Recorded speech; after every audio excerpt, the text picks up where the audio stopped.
researching magic and the craft, shall we? And myths in general, and some tips and tricks for getting into this stuff, whether you're new or old or what have you. Sometimes I think you can feel lost with the amount of stuff that's in the occult, paganism, mythology, witchcraft. Yeah, it's a lot of different elements, a lot of different places, a lot of different paths, and a lot of different conflicting opinions about what is what.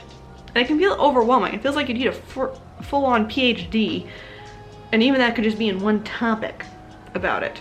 And you're still gonna be entirely off and wrong and have no idea about all this other stuff over here. I get it. So here are some things that I just figure are good tips and tricks for you guys if you're looking into do some more researchy stuff. Number 1, it's okay to start palatable.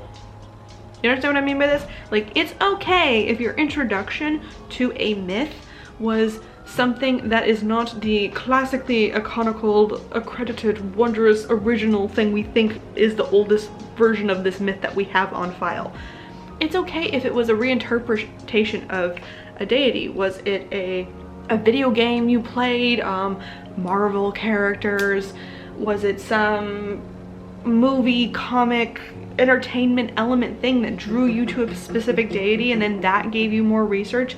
It's okay that you started that way. Same thing with witchcraft. I think almost everyone was kind of first exposed in some way, shape, or form by some Hollywood YouTube video, you know, something that seemed very, maybe not quote unquote shallow, but like it was surface level. It wasn't that deep, it wasn't that crazy, and that's fine because that's what beginners need, right?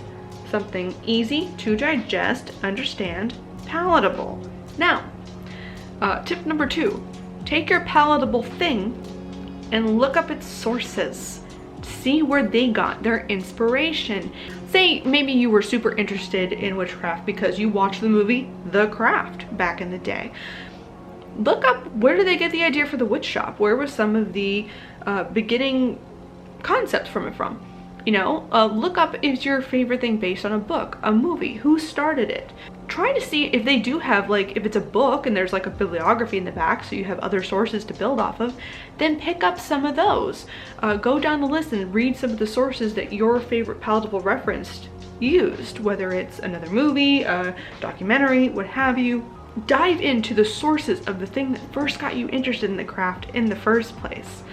That can do wonders in expanding your horizons, or what, in any way. At minimum, at least gives you a better idea for what the creators of the thing that you were first kind of drawn in by, were using as their foundation to help build and or retell or, you know, teach, what have you, to everyone else. 3, after this, if you have not already gotten here, because it's possible that by looking at the sources of the original thing that kind of drew you in, you've already kind of found it, this is when I say try to find a historically accurate source, and I use quotations on that for a reason. You try to see if you can find the oldest version of a working, a spell or iteration, an idea and a concept, going to the source of where a thing kind of comes from.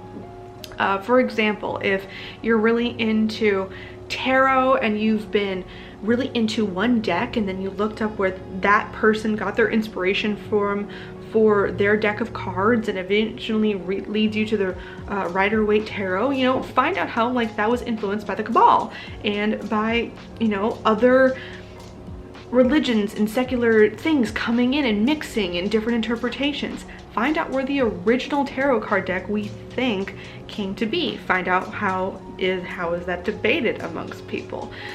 Going in and researching the origins of a thing can be fun and interesting, and a lot of times too I think this is where the more deep diving thing comes in, because so often as you start to research like where something came of, you start realizing how much debate is that around that.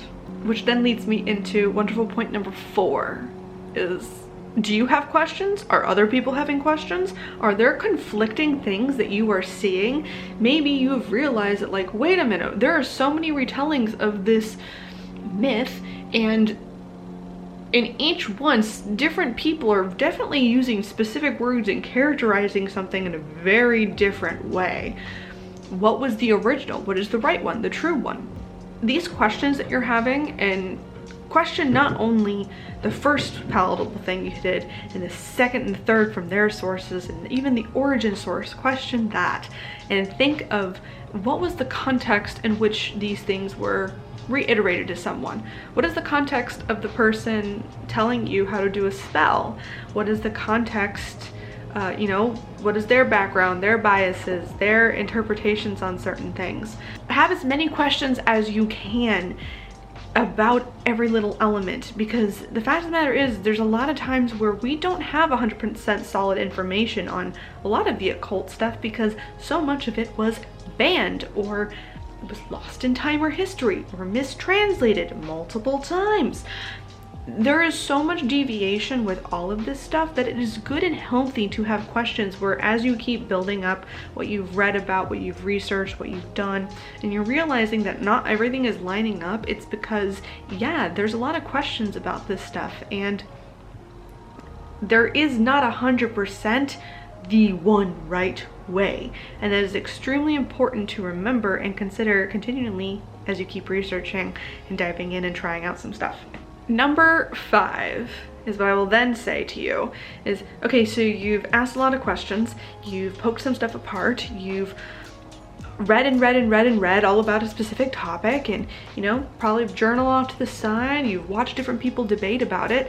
And another thing I'd always have you consider is, what's your personal projection and biases in regards to the topic?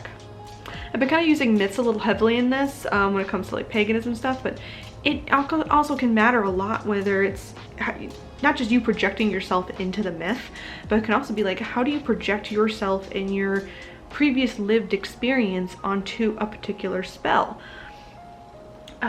Do you see black and gray and darker colors as more mischievous and bad in some way, shape, or form because we have this weird cultural context around purity and black or white thinking, especially when it comes to Christianity in America? You know, how are you projecting onto it? Do you have considerations like black magic and all that stuff because of your background in something?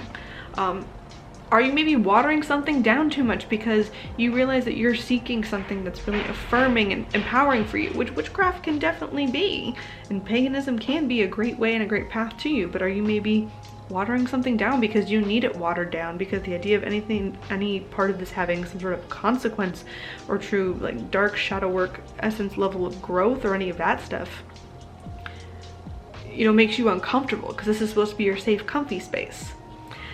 There are so many times where we can easily identify when like, well, that was wrong and that was wrong and that was wrong from other people, but then we also have to look at our own stuff and how we're interpreting things and using our own biases in our interpretations of our research and how we're going about stuff.